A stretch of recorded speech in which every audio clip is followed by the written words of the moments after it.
Et si votre passion du vélo prenait une nouvelle dimension? Rejoindre la Fédération française de cyclotourisme, la FF Vélo, c'est bien plus que rouler à vélo. C'est partager des sorties conviviales, c'est progresser grâce aux conseils des plus expérimentés, partager aux plus jeunes qui souhaitent se développer, mais c'est aussi profiter de milliers d'événements. Adhérer, c'est aussi bénéficier de nombreux avantages, de formation, dans un cadre qui donne encore plus de sens à chaque coup de pédale. Alors, êtes-vous prêt à trouver un club? Pour cela, rendez-vous sur le site ffvélo.fr et rejoignez la grande communauté des cyclotouristes. FF Vélo, le vélo ensemble. Eh bien, la 6e édition du festival Tous en Selle débute le 11 novembre. Pour ça, pour réserver votre place, je vous invite à vous connecter sur le site tousencelle.eu et il y aura probablement une date proche de chez vous puisque une cinquantaine de dates, en France mais aussi en Europe, sont disponibles. Pour cela, allez sur le site tousencelle.eu et puis que ce soit à Paris, Marseille, Strasbourg, Bordeaux, Lille ou Lyon, il y aura probablement une date pour vous. Pour ma part, je serai au Grand Rex à Paris le 28 novembre. Bonjour à toutes et à tous, bienvenue sur un nouvel épisode du podcast Tous en Selle. Je suis avec Pierre Gouillot-Beauchamp aujourd'hui. Salut Pierre. Salut Arnaud. Je suis très heureux de te retrouver puisqu'on avait déjà fait un épisode ensemble il y a quelques années. Ouais. Comment ça va? Ça va super bien. Bon, on va rentrer dans ton parcours, les détails qui le constituent. Et c'est vrai que sur le podcast Tous en Selle, c'est un podcast qui s'adresse à tous les passionnés de cyclistes, tous les passionnés de vélo, du deux roues. Et je me suis dit, mais quel personnage pourrait, puisqu'on est dans la capsule de la story, pourrait représenter tout cela en fait. C'est-à-dire que le vélo, bien évidemment, mais le voyage pour tous, le voyage en famille. Et j'ai pensé naturellement à toi. Pierre Gouillot-Beauchamp, journaliste, photographe, créateur de parcours, également créateur de On lâche les freins, hein, le site internet, je vous invite à vous connecter, ça vous montrera un petit peu tout ce que fait Pierre. Donc si vous souhaitez faire appel à ses services, n'hésitez surtout pas. Et puis vous connaissez le podcast Tous en Selle, probablement aussi le festival, hein, je le rappelle, le festival qui débute pour sa nouvelle saison le 11 novembre. Et pour ma part, je serai présent au Grand Rex le 28 novembre. Alors je vous invite également à vous connecter sur tousencelle.eu pour regarder justement si proche de chez vous, ce qui est probablement le cas, vous pourrez trouver une séance, puisqu'il y a une cinquantaine de séances en France et en Europe, Lyon, Paris, Marseille, Strasbourg, Lille, donc n'hésitez pas. Et puis un grand merci également à la FF Vélo, la Fédération Française de Cyclotourisme, qui est partenaire et qui sponsorise ce podcast. Pierre, est-ce que je t'ai présenté de la bonne manière en disant que tu étais photographe, créateur de parcours, voyageur à vélo? J'aurais pas dit mieux, c'est ça, exactement. Moi, je suis journaliste de formation. Et donc récemment, il y a 2 ans, j'ai lancé une petite entreprise qui s'appelle donc Lâche les freins. Et donc qui propose aux particuliers et aux collectivités territoriales de créer des parcours vélo adaptés au territoire en question. Et donc ça peut être de la personne qui offre un cadeau d'anniversaire, de mariage, une collectivité territoriale, notamment le Grand Lyon qui m'a commandé 8 itinéraires à vélo sur la métropole de Lyon, en utilisant les voies lyonnaises nouvellement créées. Donc voilà, ou sinon sur la Via Allier, un peu plus loin là-bas, vers l'ouest, et donc créer tout un univers vélo autour d'itinéraires balisés. Bon, génial, on va rentrer dans tous ces détails, ton parcours également qui t'ont conduit à faire ce que tu fais aujourd'hui, mais j'aimerais juste qu'on fasse une parenthèse sur l'actualité, Ouais. Et notamment Sofiane Seili, hein, je pense que toutes les personnes qui font du bikepacking, qui suivent les aventures à vélo ou qui ont juste regardé la presse ou la télé la semaine passée notamment, tout ça a été étouffé par des problèmes politiques. Sofiane a disparu de l'actualité en quelques jours alors qu'il était au cœur de l'actualité, mais Sofiane Seili, alors qu'il était proche de battre son record, hein, il était sur le point de battre le record de la traversée justement de Lisbonne à Vladivostok. Au moment où on parle, c'est vrai qu'on a très peu d'informations. On sait que Sofiane est emprisonné en Russie. Est-ce que tu as suivi déjà son parcours, ce record, et est-ce que tu as suivi cette actualité-là? Alors moi je l'ai suivi évidemment. Alors Sofiane c'est un ami avec qui on bien. Oui, on se connaît bien. J'ai pris pas mal de départs de course avec lui. Évidemment après lui moi je le voyais plus parce que voilà, étant rapide comme il est et gagnant autant de courses, moi je le voyais pas. Mais on se retrouvait à l'arrivée. Mais on a fait pas mal de routes ensemble plus informelles. Et donc c'est vrai que moi je le suivais au jour le jour comme énormément de personnes le faisaient. Et lorsque j'ai vu qu'il s'est cassé le nez une première fois sur la frontière russe, puis qu'il est allé au nord, Et puis la deuxième fois, il le racontait dans ses petites Donc c'est live. capsules. Ouais, c'est live, elle a communiqué dessus. Et donc là, on a commencé à voir son point qui descendait et puis qui s'est orienté vers l'est. Et là, enfin, je me suis dit, mais c'est pas possible, il faut qu'il s'arrête. En direct, on voyait les points qui rentraient en territoire russe et à ce moment-là, on n'a plus eu de nouvelles. Et son point s'est figé. Et puis, on a vu le GPS de Sofiane ne marche plus. On dit, non, c'est pas le Sofiane, Ouais, ouais, ouais. c'est pas son Pas GPS normal, qui c'est marche pas plus. normal, ouais. Donc, j'ai appelé Fanny Bensoussan, sa compagne, qui m'a dit, écoute, j'ai pas plus de nouvelles. On s'est eu par message. Et puis voilà, aujourd'hui, on sait que ça fait plus de 2 semaines, parce que c'était au début septembre. 2 septembre, il était arrêté. Voilà, Ouais. donc il était arrêté. On n'a pas de nouvelles concrètes. On sait que tout le monde fait son possible pour essayer d'avoir des nouvelles, notamment évidemment Fanny en premier lieu. On sait qu'il est dans une prison à Vladivostok, en territoire russe, dans une cellule avec une autre personne, et qui sortira normalement le 4 octobre prochain. En tout cas, le 4 octobre prochain, on a une échéance. Peut-être on aura des nouvelles Le jugement, peut-être. On ne sait rien, en fait. Vraiment. C'est ça. Hein, J'ai eu un article du Monde là, ce matin qui a été publié hier, je crois. Donc, après, est-ce que c'est une erreur de jugement? Est-ce que c'est une erreur? Ça, je sais pas. Et j'ai vraiment hâte, parce qu'en fait, c'est hyper stressant en fait de pas avoir de nouvelles. Donc, j'ai vraiment hyper hâte d'avoir de ces nouvelles, de ces bonnes nouvelles. Bon, alors c'est vrai que je rappelle à ce qui s'est passé. Effectivement, donc il était en tentative de record et puis il avait fait les choses dans les règles. Hein. Sofiane, Bien sûr. c'est quelqu'un de très intelligent. Il avait fait son e-visa donc pour rentrer. Et on en a parlé juste avant, mais tu expliquais qu'il était déjà rentré en territoire russe Ouais, il avait déjà kilomètres plus tôt. Il avait fait une traversé un petite petit boucle. bout de la Russie avant, auparavant, Voilà. dans ce même périple. Dans ce même record. Et puis, bah, il s'est trouvé en Chine. Et puis là, à 2 reprises, la Chine ne l'a pas laissé passer en territoire russe parce que c'était un accès réservé aux Chinois. Ouais. Et donc, il a été un peu plus loin. Et puis, à un moment donné, il a vu qu'il pouvait pas passer. Donc, il s'est dit, bah, je vais passer par le petit bois qui est là, qui est devant moi. Et puis, de l'autre côté, donc, c'est-à-dire territoire russe. Là, il est allé se présenter aux autorités De son plein gré. de son Ouais. plein gré en leur montrant son e-visa et en leur expliquant probablement que il ne pouvait pas passer du côté chinois, donc il a contourné. Et c'est là où ça bloque en fait, c'est qu'il est rentré en territoire russe Mm. de manière À pied, quoi. à pied, voilà, par un bois, et on est dans une phase qui est quand même assez tendue aujourd'hui avec la Russie. Oui, bien sûr. Et là, on ne sait pas, en fait, effectivement, on ne sait pas ce qui s'est passé derrière, on ne sait pas quels sont les faits précis qui lui sont reprochés, si ce n'est d'être passé. Mm. Est-ce qu'il y a d'autres choses? Et effectivement, en tout cas, la date annoncée, c'est le 4 octobre. La prochaine échéance, c'est le 4 octobre. Voilà, on Est-ce sait que pas. ça sera un jugement? Est-ce que ça sera une libération? Est-ce que ce sera... pourquoi précisément il est emprisonné? On ne sait pas. Effectivement, alors, peut-être pas de la même manière que toi, de manière aussi proche, mais avec Fanny, j'ai demandé quelques nouvelles en disant, voilà, est-ce que tu as des infos? Elle me dit, écoute, non, on a très très peu d'informations. Effectivement, il y a les voies diplomatiques qui sont Qui ouvertes, sont activés, ouais. puisque même dans le Moscow Times, et non pas dans le New York Times, mais dans le Moscow Times, on a parlé de cette arrestation d'un Français. Les diplomates se mobilisent, un accès consulaire a été demandé, c'est-à-dire qu'il puisse être rencontré par les autorités françaises.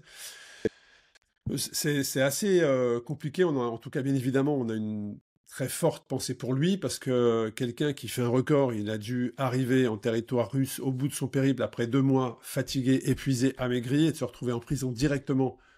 Puis après, c'est notre imaginaire qui fait le reste. Mm. Une prison russe, on s'imagine pas forcément un confort incroyable. Ouais. Donc ça doit être probablement très très difficile pour lui. Est-ce que, selon toi, Pierre, est-ce que il aurait dû temporiser dans ce record, sachant que c'est une arrivée en Russie, parce que Vladivostok c'est en Russie. Toi, tu aurais montré plus de prudence avec ce record? J'en sais rien. Tu sais, j'ai absolument pas de connaissances, comme la plupart d'entre nous, en fait, sur ce qui s'est réellement passé. Donc, j'attends, en fait, de savoir de sa bouche à lui, à Sofiane, de ce qui s'est passé. J'espère qu'il va sortir rapidement, en fait, et nous expliquer ce qui s'est passé. Mais mes pensées, là, vont vraiment vers lui, et vers Fanny, et j'espère J'espère qu'il va bien en fait. C'est Très, surtout très ça. concrètement. Ouais, j'espère qu'il va bien. Ouais. Mais c'est vrai que les derniers échanges qu'il y a eu avec Fanny, c'était de dire si j'arrive à passer donc la frontière, je devrais arriver à peu près Oui. dans la matinée et je prends le train de retour Et et je ce prends le soir train je suis à ce Paris. soir Voilà. et voilà, et je Ce repars. soir je suis à Paris. Ça s'est pas vraiment passé comme ça. Ça Non. s'est pas vraiment passé comme ça. Donc il nous expliquera. Mais si on va plus sur ton expérience, il y a des gens qui font du voyage à vélo qui nous écoutent. Quel conseil, toi, tu donnerais? Parce que toi, tu as voyagé, tu as passé des frontières. Quel conseil numéro un tu donnerais à des gens qui vont s'élancer dans un voyage à vélo avec des passages de frontières? Alors, si on met complètement de côté ce qui s'est passé avec Oui, Sofiane, qui est un cas voilà. vraiment particulier. Par exemple, moi j'étais allé il y a 9 ans jusqu'en Mongolie, à vélo, au départ de Lyon, au départ du 7e arrondissement de Lyon. J'étais allé jusqu'à Ulaanbaatar, donc sensiblement finalement le même parcours qu'a fait Sofiane. Oui, Sofiane est exactement. parti de la côte Portugaise. portugaise atlantique, est allé à travers Ulaanbaatar et puis il est allé beaucoup plus loin. Mais Sofiane avait la particularité d'être tellement rapide qu'il pouvait faire une demande de visa dès son départ de France. Parce que lui, Ça prend un certain temps. La exactement, mais demande lui de en visa. 2 mois, souvent les visas sont valables de 3 mois. Donc lui, en fait, vu qu'il avait juste 64 jours pour battre le record du monde précédemment établi, il pouvait très bien, et c'est ce qu'il a fait, je pense, fait une demande d'application pour les visas avant même De partir. de partir de la côte atlantique. Moi, vu que je suis un commun des mortels et que j'avais des sacoches de partout et que c'était du voyage à vélo avec tente et voilà, beaucoup plus calme, moi j'ai mis 7 mois pour arriver jusqu'à Ulaanbaatar. Donc il fallait, en cours de chemin, aller dans les ambassades des pays juste avant les visas convoités, notamment l'Iran par exemple, le Turkménistan, la Mongolie aussi. Souvent la Mongolie était complètement ouverte et puis à ce moment-là, en 2016, c'était assez ouvert, mais il fallait quand même faire une demande. Donc là, bah, tu te retrouves à Almaty au Kazakhstan pour faire une demande de visa. Donc il faut prendre ça en compte Dans ton dans voyage. ton voyage et j'avais passé, je crois, à Téhéran une semaine à attendre le visa pour le Tadjikistan, par exemple. J'avais passé à Almaty une semaine ou 5 jours pour le visa de la Mongolie. Pareil pour la Chine, tu rentres pas comme ça. Donc il fallait aussi faire des demandes. Voilà. Ce qui veut dire que pour les voyageurs à vélo qui nous écoutent ou ceux qui prévoient un périple, il faut prendre ce laps de temps en compte dans leur voyage. C'est-à-dire que tu Oui, fais ta demande de visa, mais elle peut être faite en 48 heures, en une semaine. ouais, en général, c'est une semaine. Donc il faut te dire, voilà, une fois que je vais arriver ici, je vais faire ma demande de visa Voilà, et je vais rester environ une semaine sur place. c'est ça. Et en général, ça fluctue. C'est-à-dire qu'il y a beaucoup de personnes qui m'ont demandé tiens, j'ai vu que tu avais passé la frontière chinoise, j'ai vu que tu avais passé la frontière tadjik, ouzbek, tout ça. Comment tu fais? Et je leur dis, en fait, ça change tout le temps. Parce que les relations diplomatiques changent en permanence. Et donc, Ça impacte le... ça impacte. Et donc, il faut vraiment aller sur le site des affaires étrangères françaises et se renseigner comment passer de tel pays à tel pays en tant que ressortissant français.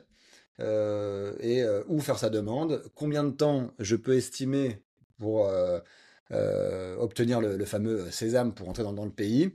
Et puis, est-ce que c'est safe aussi d'y passer? Quelles sont les conditions géopolitiques? Par exemple, moi j'étais passé en Iran, c'était juste après, pardon, l'accord de Paris avec François Hollande à l'époque.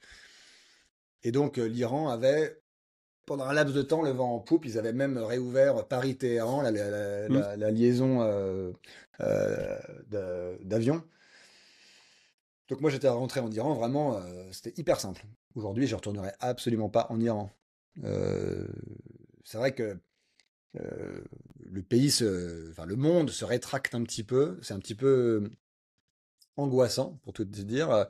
Je referai absolument pas le même voyage Alors, ça aujourd'hui allait être ma qu'il y a question. 9 ans. Ça allait être ma question. C'est vrai qu'on en a parlé sur un podcast Ultra Talk où tu m'expliquais la Mongolie. Je me rappelle beaucoup également de ce que tu avais dit sur l'Iran. Et à chaque fois que j'ai rencontré des voyageurs et des voyageuses à vélo derrière, ils ont eu le même constat que toi. C'est-à-dire en Iran, euh, tu as été magnifiquement reçu par Bien les sûr. habitants, par la famille en tout cas. Ouais, Et à l'opposé de ce que tu pouvais voir à la télé, entendre à la radio, radicalement différent. totalement différent. Effectivement. Et ça, je pense que c'est difficile aussi quand tu rentres dans un pays qui a mauvaise presse et pour des raisons évidentes, de répression, de dictature, de dictature religieuse. Souvent, les gens te disent, mais t'es un idéaliste, tu penses que le monde t'est ouvert, tout ça. En fait, quand tu rentres à l'intérieur de ces pays-là, effectivement, si les relations diplomatiques sont bonnes, entre guillemets, entre les deux pays, tu peux quand même y aller et rencontrer des gens, les vrais Iraniens, entre guillemets, je sais pas comment te dire. Et toutes ces Les choses-là. autochtones, Alors, et tu peux parler avec ces gens et comprendre un petit peu, essayer d'ouvrir un peu une porte sur ce que ça veut dire d'être une dictature religieuse, quel est leur quotidien. Et en général, tu ne rencontres que les gens qui sont ouverts à te rencontrer. Donc, tu rencontres pas les personnes qui Oui, fermés, fermées ou qui veulent qui te pas. regardent d'un mauvais œil. En fait, par définition, tu ne les vois pas. Donc, puis l'Iran, c'est un pays absolument fantastique. Aujourd'hui, pourtant, je me risquerais pas, si tu veux, à aller là-bas, vu les conditions, vu Les relations. les relations, et puis cette volonté de révolution aussi que tu sens bouillir au sein du pays, il y a un moment donné où ça va peut-être éclater, quoi, vraiment avec une révolution plus sanglante, malheureusement. Là-bas, ça se règle beaucoup dans la répression armée. Donc, c'est vrai qu'aujourd'hui, moi, j'irais pas en Iran comme ça, en tout cas. On va revenir, hein, justement, j'aimerais, avant qu'on rentre dans le détail de qu'est-ce que tu changerais dans tes aventures que tu as fait par le passé, mais quel a été le déclic, toi, Pierre? Est-ce que tu étais un cycliste depuis tout petit? À quel moment tu as fait ton premier tour de roue et pourquoi t'être lancé comme ça dans des aventures longue distance? Alors, la longue distance, alors c'est marrant. Moi, j'ai fait du vélo très tard, à 7 ans, sur le parking de ma Tu veux maison dire, de tu as vacances. appris? J'ai appris tout seul, en fait. Ouais, ouais. Avec un petit vélo jaune, là, quand j'avais 7 ans, sur le parking d'une maison de vacances dans le Périgord. Bon. Et puis ensuite, quand j'avais 14 ans, j'habitais à Annecy et on allait dans un chalet qui était au Grand Bornand ou par là-bas, parfois le soir. Alors on partait et on faisait nos 36 km, je me souviens. Et c'était extraordinaire. Il y avait À vélo. à vélo. Alors forcément que de la montée, on montait 700 mètres de dénivelé positif, là. Exact. On passait par Thônes, on passait, voilà, à travers les falaises. Et puis il y avait un côté déjà un petit peu, j'y arrive de mes propres moyens. Et j'arrive au chalet de mes propres moyens. Et puis les années fac sont arrivées. Là, plus de... moi j'étais en option sport au lycée, je faisais beaucoup de sport, j'adorais ça. Plutôt, pas de vélo, là, de la rando. Et puis, suite à une rupture amoureuse à 29 ans, je me suis dit, mais en fait, il y avait un truc que j'aimais bien faire quand même, c'est du sport. Ça fait combien de temps que j'ai pas transpiré? Ça fait combien de temps que j'ai pas ressenti le territoire? Ça fait combien de temps que j'ai pas voyagé de mes propres moyens? Et j'ai acheté un vélo. Et je suis parti en février de Paris. À l'époque, j'habitais dans la région parisienne. Et je suis parti en direction de Rennes, Bretagne, quoi. Et puis je me suis arrêté à Sillé-le-Guillaume, je me souviens. Il neigeait des pattes de chat. J'avais 5 centimètres de neige sur les avant-bras, J'avais une sorte de monoroue derrière, avec deux sacoches jaunes pétantes, avec un VTC, ce qu'on appelle les VTC à l'époque. Vélo tout chemin. Voilà, un Crossroad 7 de chez Gosport, pour pas le nommer. Et j'ai adoré. En fait, j'ai adoré. Je me suis dit, mais c'est ça que j'adore. J'adore ce sentiment d'être à l'extérieur, de sentir le territoire, sentir le terrain bouger au-dessous de toi, les éléments, les bivouacs. J'aime tout en fait dans le voyage à vélo. Donc, Et tu étais déjà journaliste à ce moment-là? Ou tu étais en ouais, phase? exactement. Ouais. J'étais juste journaliste. Et c'est là que tu t'es dit, je peux peut-être concilier le journalisme et... Pas encore. Pas encore. Pas encore. Là, moi, j'étais journaliste à Terre Sauvage, qui est un magazine basé au Bourget-du-Lac, près de Chambéry. Et donc, moi, je voyageais beaucoup, mais à pied, enfin, et en avion. Je passais 3-4 mois par an aux États-Unis, en Afrique, beaucoup, dans toute l'Europe, en voiture. On avait fait la tournée des Grands-Ducs dans les grands parcs nationaux européens, qui m'avaient amené jusqu'à Abisko, au-delà du cercle arctique, en voiture. Là, c'était magnifique. Oui. Mais ça, j'étais en voiture ou à pied. Voilà, en Afrique du Sud aussi, on est allé beaucoup en Afrique. Abisko, c'est Suède, hein, c'est ça? Ouais. C'est Suède. Ouais, c'est quasiment à la frontière, si tu veux. Non, mais je l'ai fait en vélo. Avec la Norvège. Je me souviens. Exactement. Donc c'est des territoires absolument magnifiques, en Arctique, quoi, hein, avec la végétation qui est haute comme ça, ou les petits arbustes. Bon. Et non, c'est à 29 ans en fait que j'ai accroché. Et une fois que j'ai accroché, je me suis dit que ça m'a ouvert un monde en fait que j'adore toujours. Oui, complètement. Ouais. Et donc derrière, tu te lances. Ça m'amène à la question, juste ce que tu disais avant, par rapport à ces émotions que tu nous décris là et les émotions que tu as en tête en repensant à ce moment-là. Est-ce que ta manière et l'expérience que tu as aujourd'hui et la géopolitique actuelle, est-ce que ta manière de faire du voyage à vélo a changé ou a évolué? Alors avec l'expérience Euh, forcément, mais est-ce que aujourd'hui tu fonctionnes différemment par rapport à ça?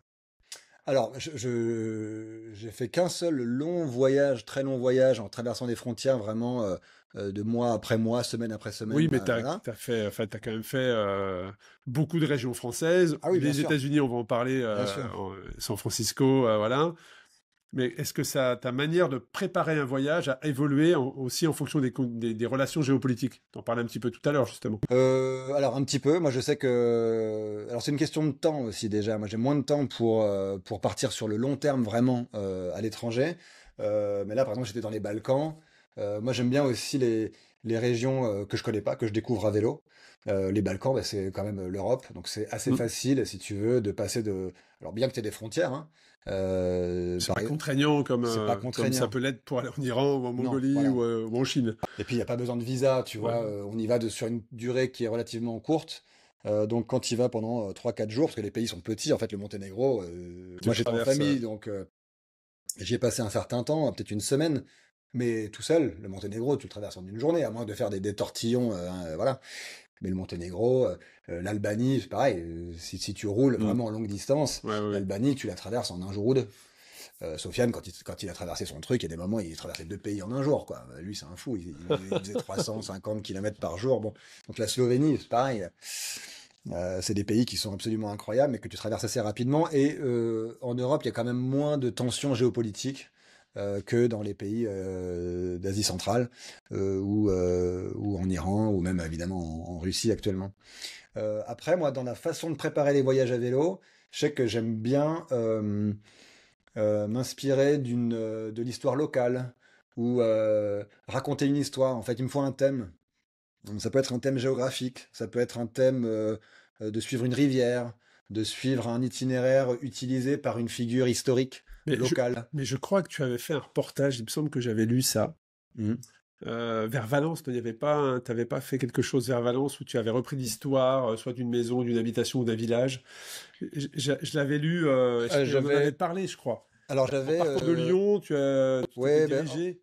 j'avais suivi le parcours d'enfants juifs qui avaient C'est été ça, sauvés c'est ça. lors de la Ah, Seconde Guerre j'avais adoré mondiale ça, j'avais et adoré. qui avaient été exfiltrés, si tu veux, en car jusqu'à la vallée de l'Eyrieux, donc sur la Dolce Via, pour ceux qui connaissent la Dolce Via, qui est un itinéraire vélo magnifique en suivant cette rivière-là. Et à Saint-Sauveur-de-Montagu, moi j'avais rencontré aussi les descendants C'est ça, des enfants juifs qui avaient été, enfin qui avaient, pardon, les justes en fait, qui avaient hébergé c'est ça. ces familles et ces enfants juifs et qui avaient été exfiltrés par les traboules dans la colline de la Croix-Rousse. Et comment tu vis, par exemple, ce reportage que tu as magnifiquement écrit, quand tu roules à vélo comme ça, est-ce que tu essaies de... Je crois que je t'avais déjà posé exactement la même question d'ailleurs, mais est-ce que tu essaies de t'immerger ou de remonter le temps Ah te bah oui. projetant dans ces conditions-là, tu vois? Ah bah bien sûr. En fait, j'avais des images, des photos, évidemment en noir et blanc. Il y avait aussi le tracé du train qui maintenant a été démantelé, mais aujourd'hui tu peux le suivre. Donc en fait, tu es vraiment sur euh, l'endroit et les routes qu'ont emprunté ces fameux bus pour C'est filtré. exfiltrer et sauver ces enfants. Donc, et puis en fait, c'est ça. Être journaliste, c'est aussi essayer de se mettre à la place, essayer de comprendre, même géographiquement, comment ils ont réussi à disparaître et à être sauvés dans des villages. Quand tu te dis on sauvé dans des villages, ok, ça veut dire quoi? En fait, quand tu rentres en Ardèche, aujourd'hui, il y a un peu plus de monde qu'avant, mais Mm. euh, quoique. Il y a eu la déprise agricole après la fin de la Seconde Guerre mondiale, mais c'est vraiment des villages isolés au-dessus de la vallée. Je pense qu'effectivement, tu peux disparaître. Tu peux littéralement disparaître. Donc c'était intéressant aussi de rencontrer ces descendants-là et qui nous racontent aussi leur propre histoire avec leurs mots à eux. Moi, j'adore ça. Moi, Et restituer, en fait, ça, à travers les mots. j'aime beaucoup la manière dont tu fais du journalisme. Ça me fait penser à Patricia Audi, que j'ai eu l'occasion de rencontrer, et qui fait vraiment le même angle que toi et non pas du copier-coller de certains documents, enfin de certains articles copier-coller pour produire ton propre article. Ouais. Non, là c'est du vrai journalisme. Il y a une mise vraiment en situation et d'enquête quelque part. Et je trouve ça bon. En tout cas, moi, j'avais adoré Ouais, ouais. ce reportage.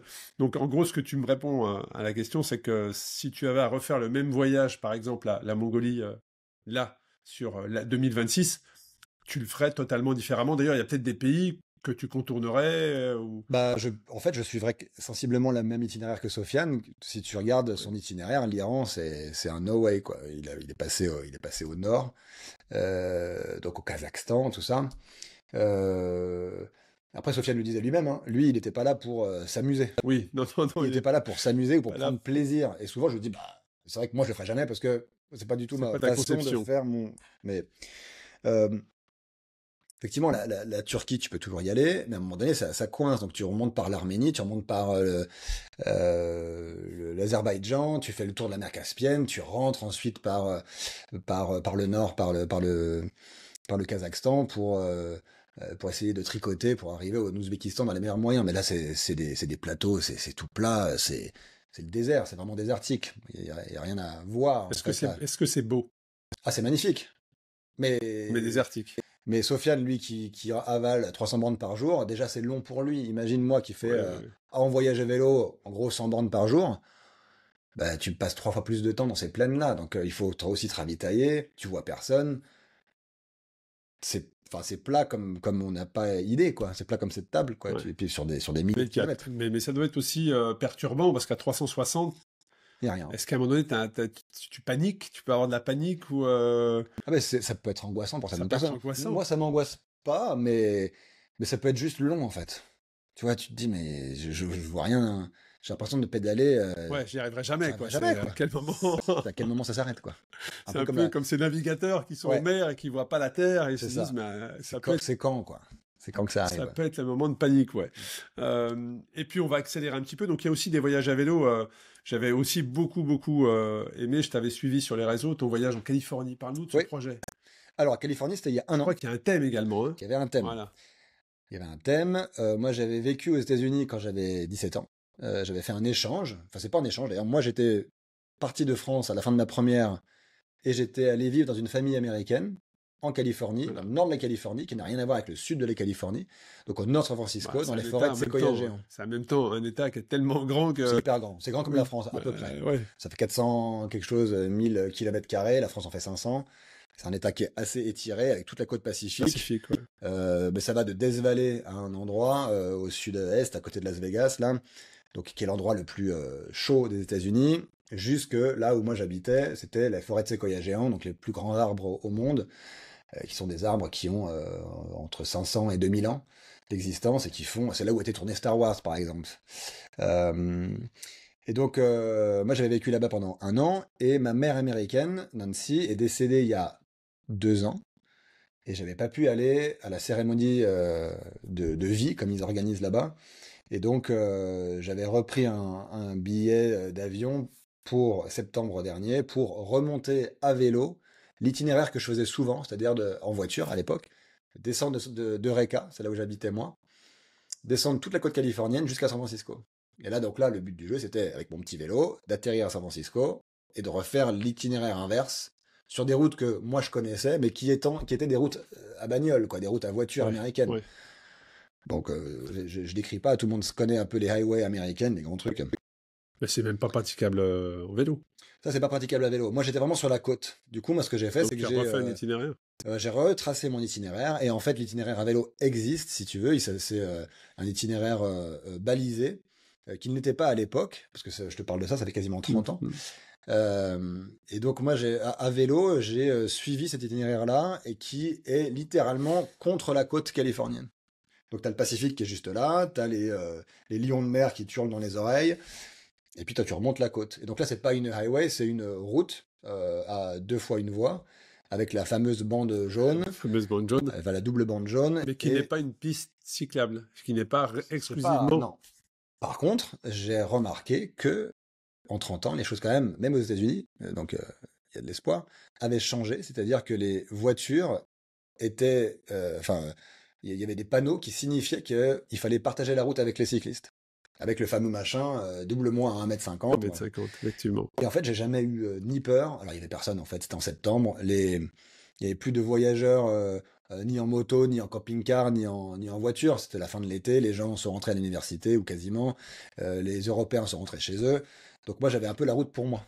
Et donc c'était extraordinaire, quoi. Pendant 5 jours, j'ai remonté cette côte californienne, vraiment le long de la côte Pacifique. Et puis à un moment donné, la route tape sur un talus qui est soumis à des séismes permanents. Et donc la route s'arrête là. Donc on rentre à l'intérieur des terres. Que vous partiez en gravel, en bikepacking ou que vous rentriez du boulot le soir, chaque détail compte. Des pneus adaptés, une sacoche bien placée, une chaîne impeccable, c'est là que Cyclable entre en jeu. Que ce soit pour une escapade en pleine nature ou traverser la ville, tu peux tester et personnaliser ton vélo avec des experts et des professionnels cyclables dans 83 magasins en France et en Suisse.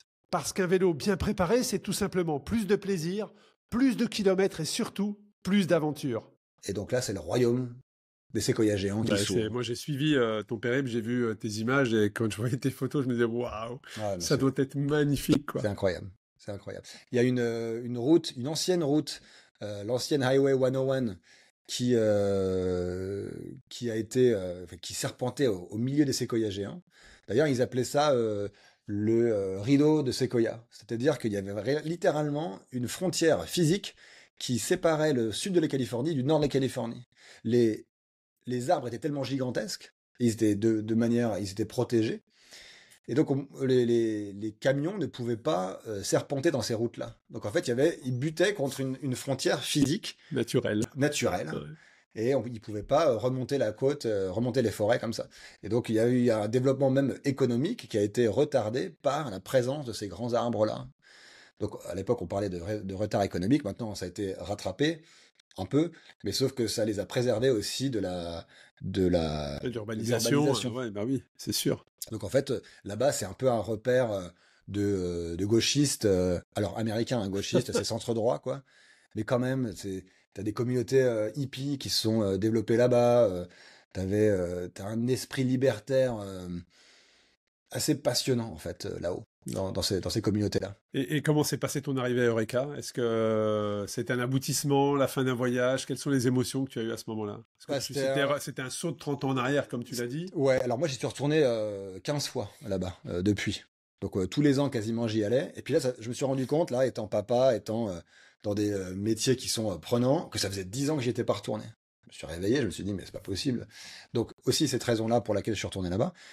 Et donc, c'était un peu triste l'arrivée, parce que j'étais à la fois content d'être Oui. là-bas, et puis je me suis retrouvé devant la maison dans laquelle j'avais habité, devant la porte de ma chambre, avec le fameux panneau sale, on sale. À vendre. Nancy étant Ouais. décédée, voilà. Donc c'était un peu des sentiments partagés, C'était si la fin tu d'un veux. chapitre quelque part. Ouais, Ouais. mais il fallait que je le Ouais, voie quand voilà, il même. fallait que tu le Il fallait que fasses. je le voie Et en pour faire même le temps, deuil aussi de cette femme extraordinaire. Il fallait quand même que je voie. Ok, ok, elle est vraiment partie. La maison est en vente. Erin, ma sœur américaine, est montée de Los Angeles pour pour, me voir. Et donc on a passé 4 jours ensemble là-haut. Juste tous les deux, on avait loué un Airbnb à Eureka. On n'était plus dans notre maison dans laquelle nous on s'est rencontrés.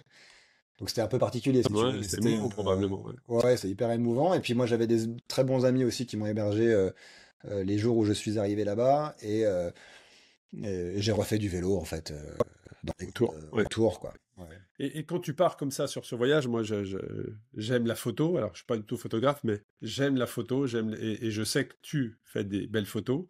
Quand tu pars comme ça, est-ce que tu t'arrêtes vraiment à chaque fois que tu te dis, waouh, ça c'est beau, je vais le prendre en photo?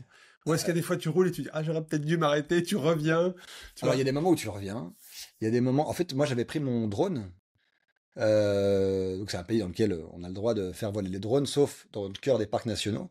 Mais Les parcs nationaux qui sont un accès payant, hein. oui. Alors, ça Ouais. dépend lesquels. T'en as certains qui sont payants, d'autres non. Par exemple, les séquoias géants, le parc des séquoias géants, les Redwood National Parks, là, qui est divisé entre des parcs étatiques et des parcs nationaux, lui ne l'est pas, par exemple. C'est pas comme à Yellowstone ou à Yosemite, où, de mémoire, c'était $20 par Ouais, voiture ouais. qui rentre, que ce soit pour visiter ou pour traverser.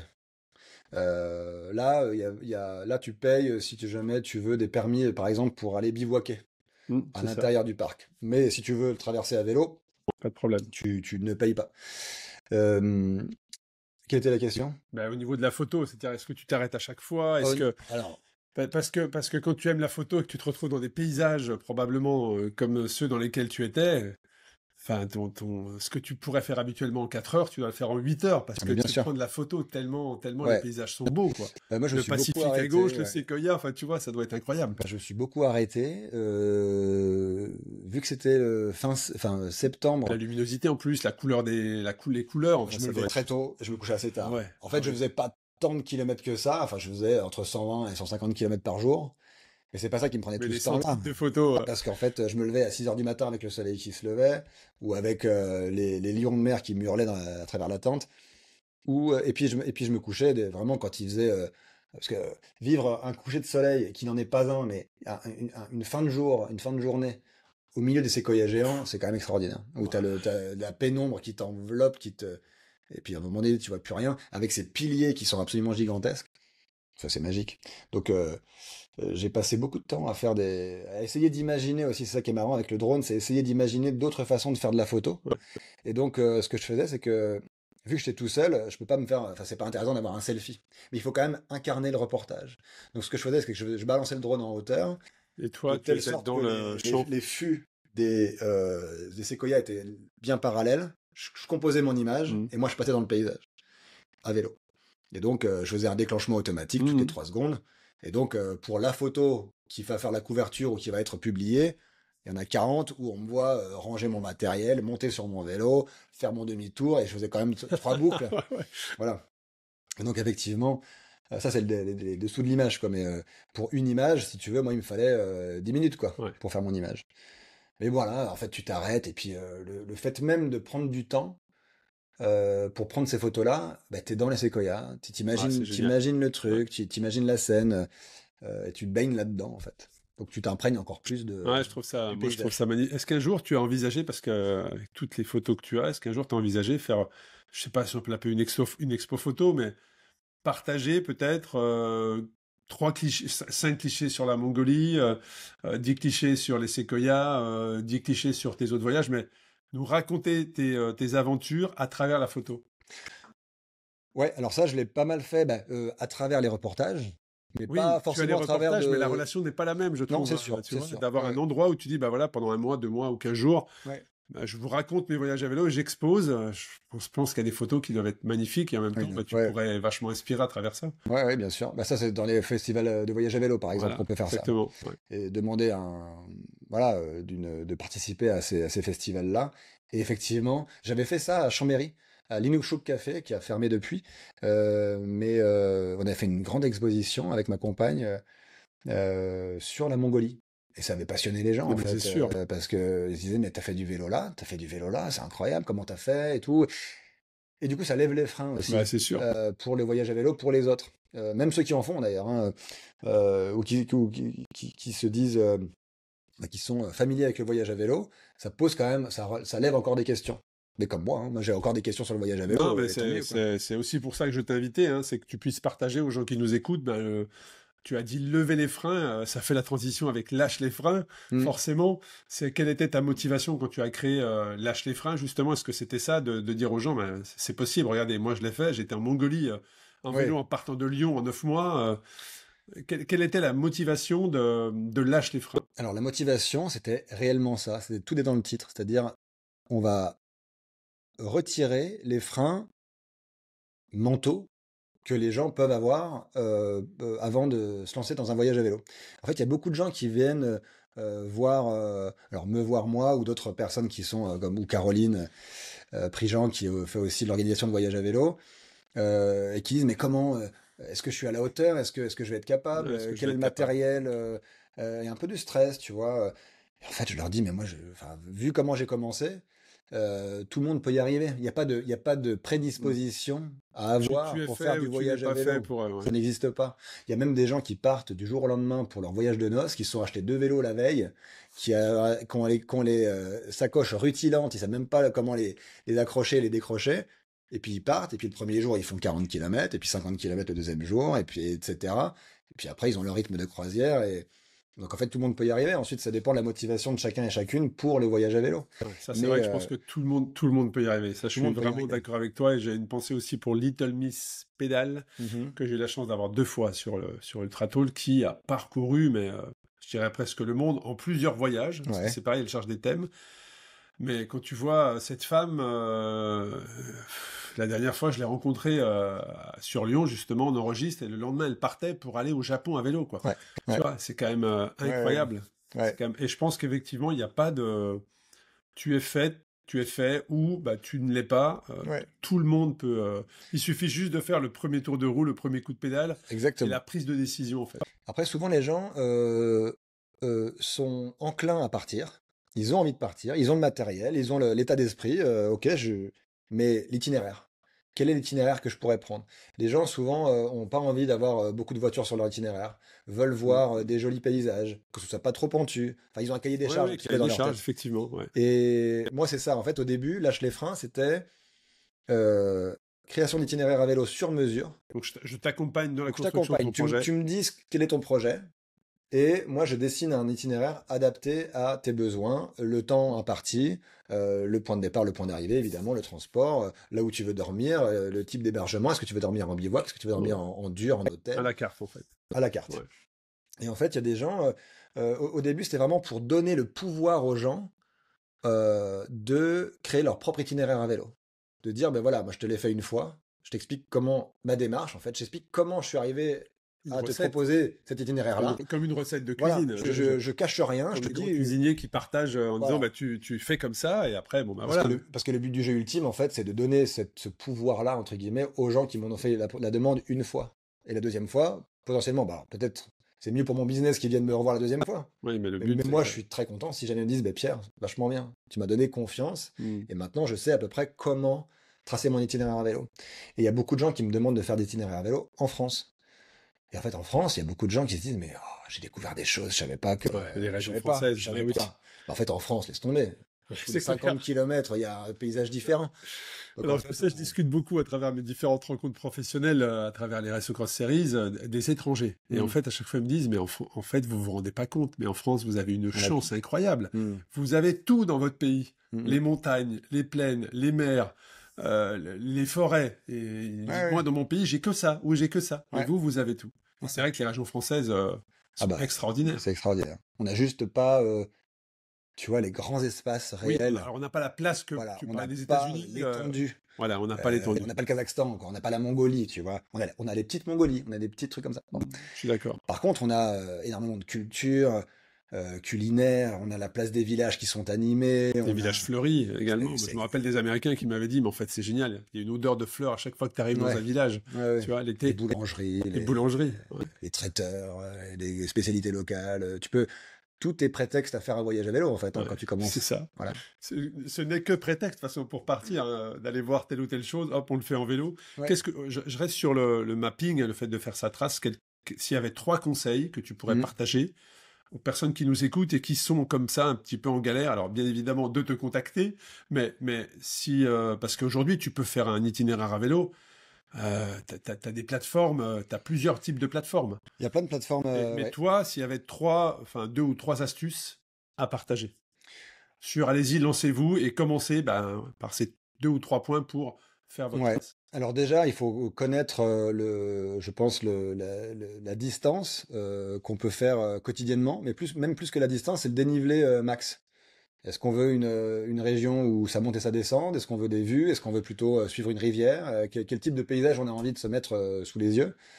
Et puis après, c'est de sélectionner déjà la région et pas être trop gourmand. En fait, souvent, même moi encore, même pour moi-même, quand je trace, souvent je me dis, bah allez, 200 km, allez, ça rentre. Et puis en fait, on est sur le terrain, puis on dit, en fait, j'ai pas envie de rouler 200 km. Donc, savoir un petit peu la distance qu'on a envie de faire.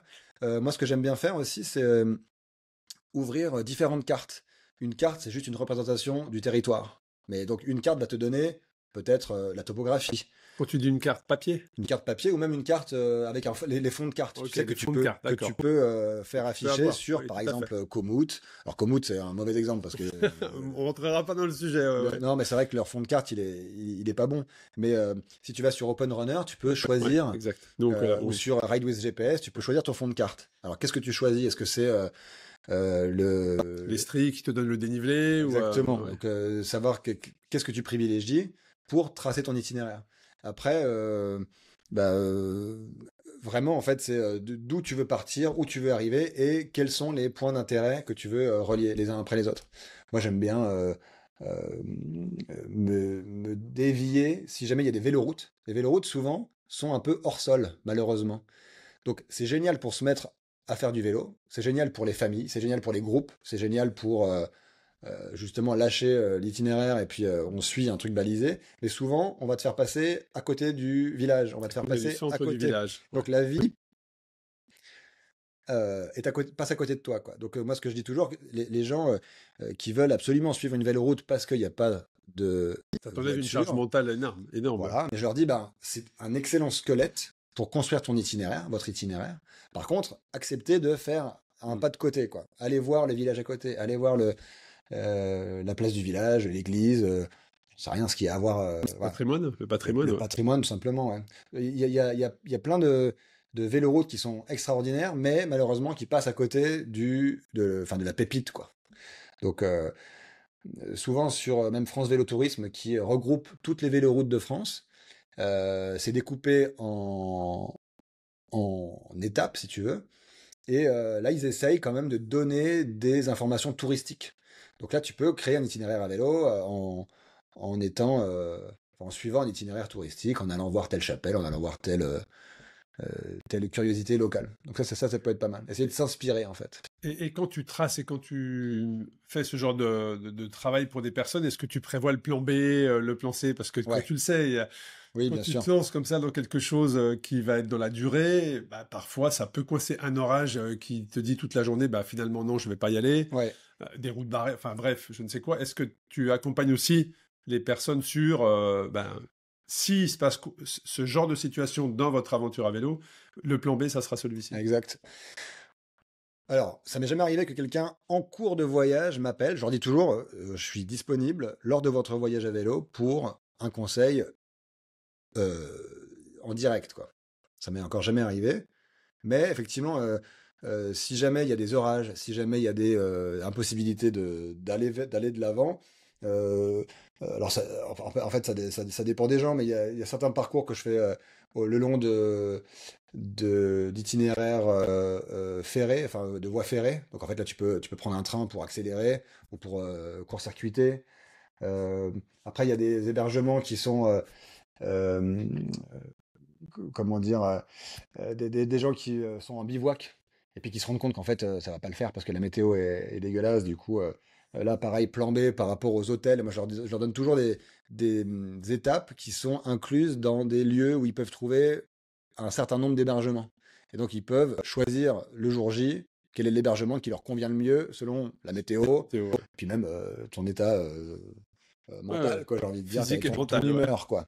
Et donc, souvent, j'essaye quand même d'avoir un itinéraire qui est le plus sécure possible. À moins que les personnes m'en fassent la demande, ils me disent non, non, moi, je vais Ouais, aller tout bivouaquer engagé. dans le Larzac et sur le plateau de l'Aubrac. Bon, bah, génial, je te fais ça, mais par contre, sache que si tu as un orage, tu vas pas trop être protégé. Ouais, c'est pas grave, c'est ce qu'on veut. Bon, bah, pas de problème. Par contre, si les gens disent, bah, nous, c'est un voyage où on aimerait bien quand même un certain confort, même mental, ben, je leur dis, ben voilà, je vais vous faire atterrir chaque jour, chaque étape dans des villes, ou des villages plutôt, et dans ce village-là, vous aurez la possibilité d'avoir Telle un hôtel, possibilité.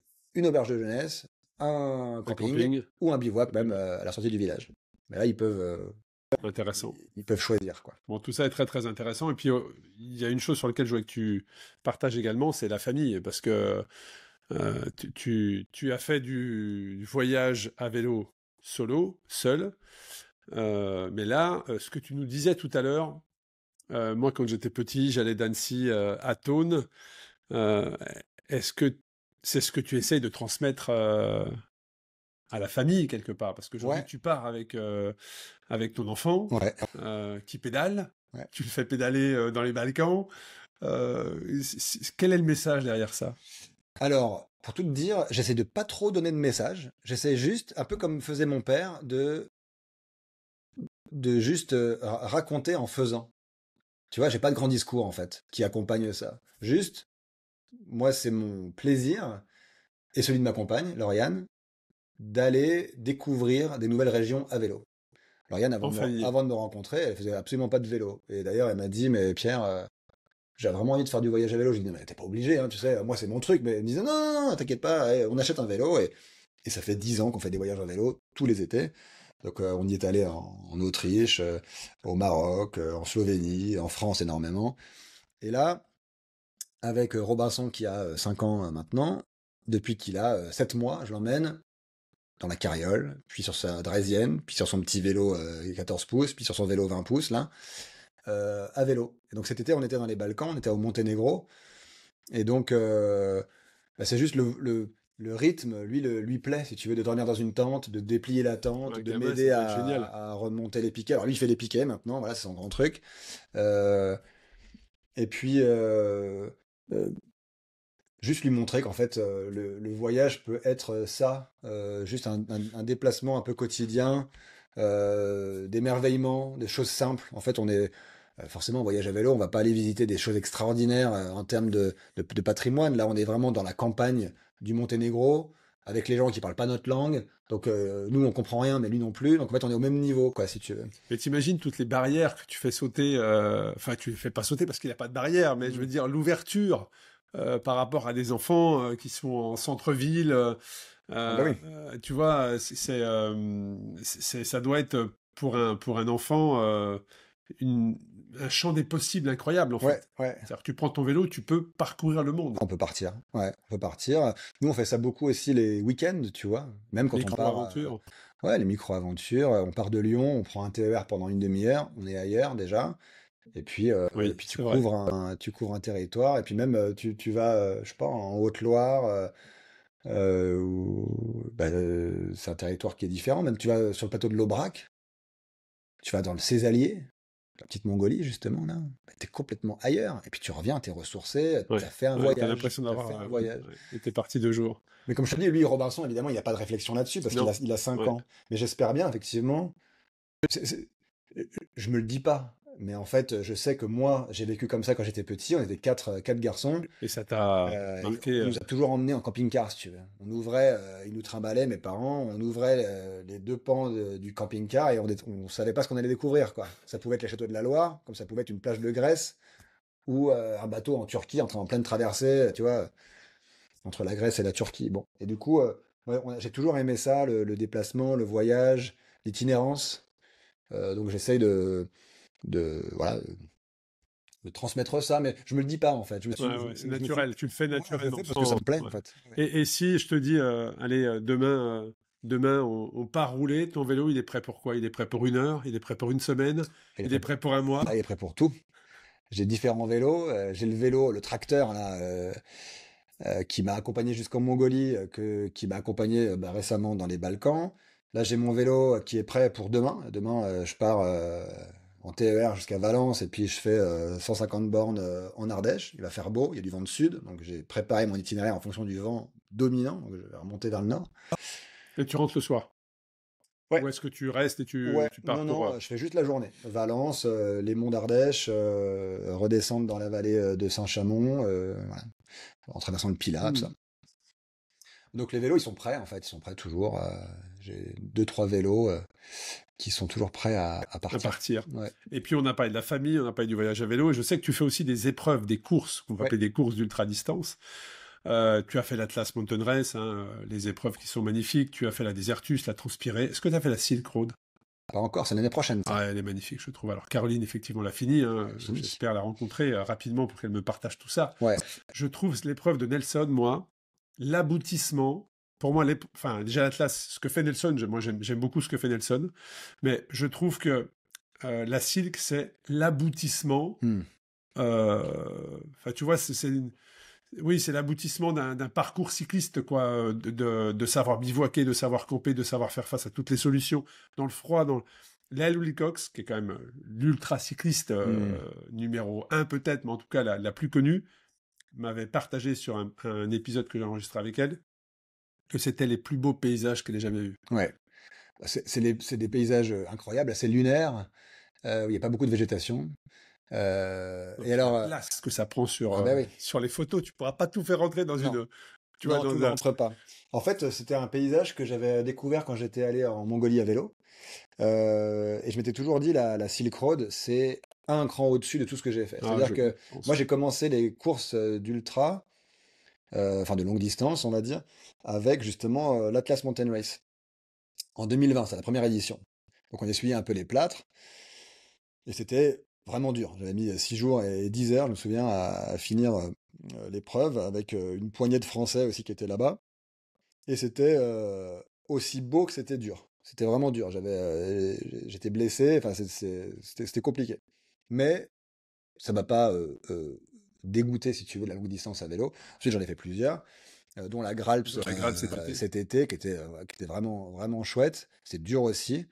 Et puis cette année, enfin l'année prochaine, je me relance du coup sur la Place Mountain Race de Nelson en février. Février, voilà, c'est ça. Et en août, si tout va bien, je m'aligne aussi sur la Silk Road.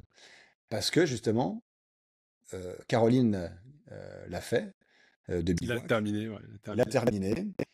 Déjà, ça, tu Elle vois, a d'être au adoré. départ, déjà, je trouve Ouais. il faut un courage, quoi. Il faut être sûr de Ouais. soi, préparé, que ce soit dans les matériels, les équipements, les conditions physiques. Faut avoir Je n'irai confiance pas en. jusqu'à la survie, mais tu vois, Ah ouais, si, faut c'est être la prêt à survie. faire face. Faut être prêt à faire face vraiment à. Tu mets ta vie en jeu, quoi. Ah ouais, Voilà. oui. Donc il faut être sûr de soi. Et déjà, la finir. Alors en plus, la finir. Alors là, respect, quoi. Ouais. Puis surtout Respect. qu'elle a beaucoup douté juste avant. Enfin, elle t'en parlera mieux que moi, évidemment. Et puis en fait, elle s'est fait confiance. Elle n'a pas essayé de regarder le temps des autres ou l'équipement des autres. On a souvent, ouais, enfin, On a souvent tendance au je peux dernier en moment à se parler. dire, ah, j'ai pas pensé à ça, j'ai pas Comment pensé il à a ça. fait lui? Mais il a une fourche. Oh, j'ai pas de fourche ou enfin bon, tout le monde a des fourches là-bas parce que c'est du VTT. Hein, mais il a beaucoup d'équipement ou au contraire, il a pas du tout d'équipement. Comment il fait? Il va rien porter. Moi, je suis trop lourd. Ah, il a telle chaussure. Il va réussir à. Enfin, on se regarde un petit peu malgré tout. Moi, de moins en moins. Mais ça a mis du temps, quoi. La première Atlas Mountain Race, je me souviens, je regardais tout le monde, j'étais tétanisé. Ben, en fait, j'avais l'impression d'être parti comme si j'allais partir en Mongolie, quoi. J'avais beaucoup trop d'affaires, beaucoup trop de poids, beaucoup trop de choses, Trop de confort, parfois. trop de confort. Et en fait, c'est ma façon ma façon de voyager finalement, Ouais. qui me convient. Et donc c'est avec ça que moi, je peux finir mes courses. Voilà. Moi, ce que Donc, j'aime bien quand tu parles comme ça des journées et même des semaines, c'est que au bout de 4, 5 jours, 6 jours, la manière dont tu mets tes affaires sur le vélo évolue. ouais, Parce qu'au départ, tu dis, ah, ça, je vais mettre ça ici, ça, je vais le ouais, mettre là. Et puis, en fonction de l'évolution de ton parcours, bah, tu te rends compte que ce que tu avais prévu de mettre ici, bah, c'est bien mieux ici. ouais, Et au bout de 4, 5 jours, c'est que c'est calé, ça y quoi. est, tu vois, tu es Ouais, en ouais, place et tu as tes réflexes. ouais. Et je trouve ça génial, parce que là, tu as vraiment confiance. Et j'aime aussi l'inertie d'un vélo chargé. Tu vois ce que je veux dire? Bien sûr. Alors, certes, il est pas très maniable, mais Ouais, une mais fois que tu es dessus, il t'embarque, ah quoi. ouais, c'est Ouais, super agréable. ouais. C'est super agréable. On va suivre ça l'année prochaine sur la cycle, mais Ah en ouais. tout cas, un petit coucou à Nelson, à Caroline également, mais je trouve que cet événement, pour moi, est l'aboutissement, l'accomplissement d'un cycliste ultra. Et, euh, et si on va arriver sur la fin de l'épisode, mais j'ai quelques questions encore, c'est quels sont les trois plus beaux paysages? Je sais que c'est la question la plus difficile, mais si tu avais trois paysages vraiment à ressortir où vraiment tu t'arrêtais, où tu as pris ta photo ou pas, et tu t'es dit, pouah, alors là, j'essaie de moi garder cette image dans ma mémoire parce que c'est magnifique. Bah, alors il y en a beaucoup, Ah bah non, il y mais en a oui, ça, avec tout énormément. ce que tu as fait, bien évidemment. Hein. Je sais que il y avait des paysages au Tadjikistan, notamment le long de la frontière afghane, la fameuse M41, bien connue des bikepackers dans cette région du monde, qui suit littéralement la rivière Panj et qui fait la frontière entre le Tadjikistan au nord et l'Afghanistan au sud. Et là, c'est un ravin avec une rivière furieuse qui bondit là sur des énormes rochers et avec des glaciers à 7000 mètres au-dessus de toi. Et avec des traits, parce ils font des petits canaux d'irrigation. Donc le trait, par définition, traverse des régions sauvages. Et puis tu as des traits, justement, vu qu'il y a de l'eau, ça fait des traits verts de végétation. Et donc en fait, tu as des trucs assez graphiques comme ça qui se passent, avec ces glaciers qui te regardent de leur très très haut. Ça t'a marqué. Et là, tu es tout petit, et c'est absolument magnifique. Et vu qu'il n'y a pas de barrage, c'est des rivières sauvages. Et donc en fait, tu vois tous les mouvements des millénaires et des centaines de milliers d'années passées. Les couches, les strates, les terrasses glaciaires, tu vois tout, il y a tout qui est là en fait. Et vu qu'il n'y a pas de végétation, c'est comme au Maroc aussi un peu. Le Maroc, c'est pareil, ça peut être mon deuxième exemple, mais le Maroc le matin ou le Maroc le soir, avec ces lumières qui sont absolument incroyables. Ça, c'est un pays qui vaut absolument le coup d'être visité Mm. à vélo. Euh, Puis après, ouais, bah, il y a la Californie dont je t'ai déjà parlé, où là, tu te sens vraiment, vraiment tout petit. Euh, et ça, c'est des endroits c'est un peu comme des cathédrales, quoi. Malgré toi, tu vas chuchoter, parce que tu as l'impression que tu vas déranger quelqu'un. En fait, c'est tellement silencieux, si tu veux, mais c'est même pas que moi, tout le monde qui rentre dans ces forêts-là baisse d'un ton, quoi. Tu vois, il y a une sorte Ouais, c'est d'humilité, lourd. Ouais, tu sens le. ok, en fait, t'oublies le monde extérieur, t'as même pas d'oiseaux, et tu regardes, et ça monte, tu vois pas le sommet, en fait, de ces arbres, avec ton petit vélo, ton petit machin, ton petit backpacker, bon. Ouais, c'est des sentiments, c'est des moments un peu magiques, quoi, quand même. Ça. Et s'il y avait trois objets euh, où pour toi, les trois objets du bikepacker, voilà, c'est ces trois objets qu'il faut avoir avec soi. C'est quoi? À la doudoune, déjà. La fameuse La doudoune. doudoune, c'est indispensable. Il peut, même quand tu passes des cols l'été, hein, mais c'est Non. indispensable. C'est un peu un doudou, quoi, la doudoune. C'est l'objet C'est où le c'est la réconfort. capsule. Doudoune avec capuche, hein, parce qu'il faut quand même, Alors voilà, ça, on est d'accord. c'est confortant, c'est rassurant, et puis c'est sécuritaire, en fait, tout simplement. Moi, je dirais ça. Un couteau de poche, un peu multi-outil, tu vois, un skeleton ou un machin comme ça qui te permet d'agir rapidement sur n'importe quelle situation, couper quelque chose, réparer. Et puis quoi d'autre? Qu'est-ce que j'aime bien, moi, avoir? Euh, Bah, une bonne tente. Une bonne tente aussi.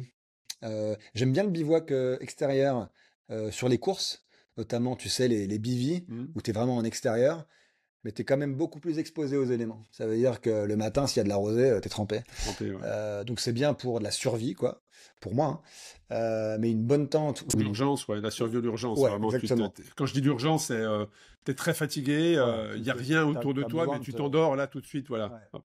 Ça te Mais permet la d'être tente, même pas. la petite tente où ok, tu te recentres autour de toi, tu es en sécurité, tu peux te laisser aller, en fait. Il n'y a pas de laisser aller, je trouve, en bivy, pour moi, hein. À moins d'être vraiment dans un endroit Maintenant, hyper sécuritaire, machin, mais la petite tente, là, qui fait... la camping place, vraiment le truc où Ouais, tu te ouais. glisses, Ah mais oui, au le moins sarcophage, quoi. ouais, ouais, Ouais, ouais. ouais, t'es Le protégé. truc à 1 kilo, là, mais qui te permet de mettre un point à ta journée, et tu rouvres ta tente le matin, et voilà, une autre journée démarre. Mais en tout cas, la tente, pour moi, c'est vraiment un indispensable pour être bien mentalement, en fait, ouais, pour Intéressant. recharger les batteries. Intéressant. Et puis un lieu en France, parce que majoritairement, hein, les gens qui nous écoutent sont sur le territoire français. Donc s'il y avait un spot où je pense aux personnes qui nous écoutent et qui se disent, voilà, j'écoute Pierre, j'ai vraiment envie de me lancer, là, il faut que je fasse la prise de décision, le premier tour de pédale. La première micro-aventure, on va dire 2 jours, 1 nuit. Pour toi, la destination idéale, c'est laquelle? Le plateau du Vercors, le plateau de l'Aubrac, ou alors tu vas au Puy-en-Velay. Les destinations à partir du Puy-en-Velay sont absolument infinies, en fait, où que tu ailles. T'as la Via Fluvia qui passe par le pays des Sucs en Haute-Loire, Yssingeaux, tout ça, qui redescend sur la vallée du Rhône. Donc tu fais Loire-Rhône, c'est pas loin en fait, la Loire et le Rhône. Là, j'en ai déjà donné trois, tu m'en demandais une.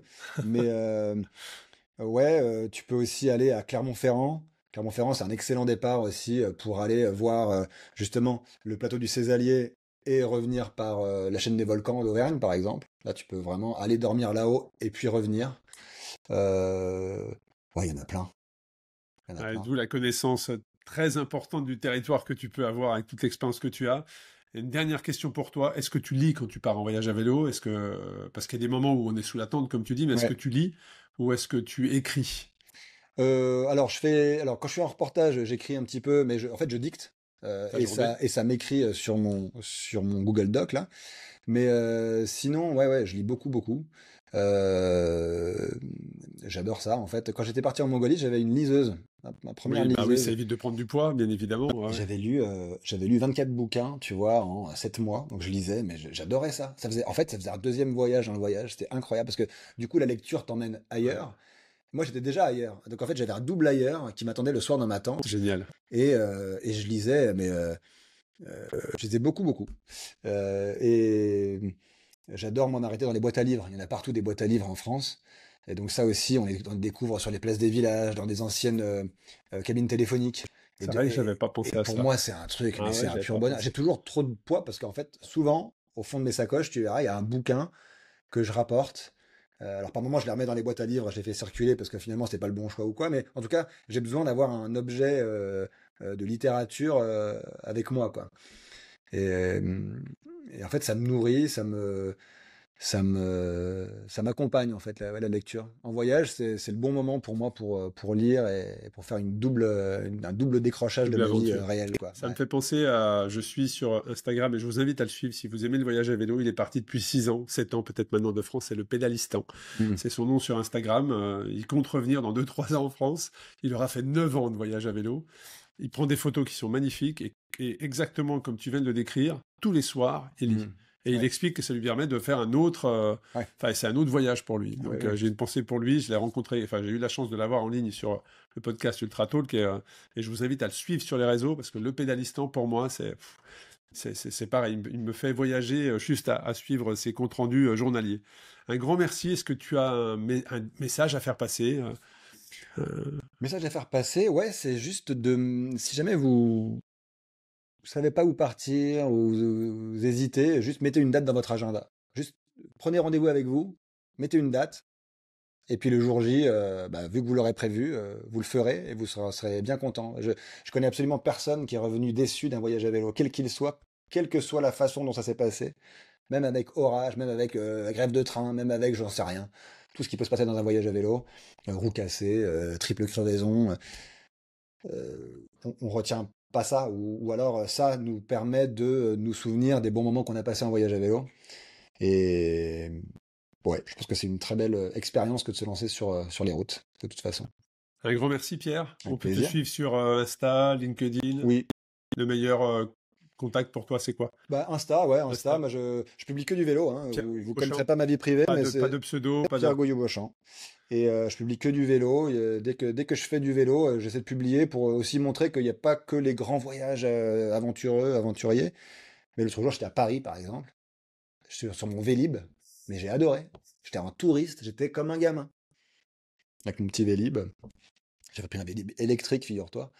C'est vachement bien. Bon, génial. Un grand merci, Pierre. À très bientôt, en tout cas. Et puis, bah, je vous donne rendez-vous semaine prochaine pour un nouvel épisode du podcast Tous en selle. Et n'oubliez pas de vous connecter sur le site tousencelle.eu pour découvrir les prochaines dates de diffusion du festival. Merci, à très bientôt. Au revoir.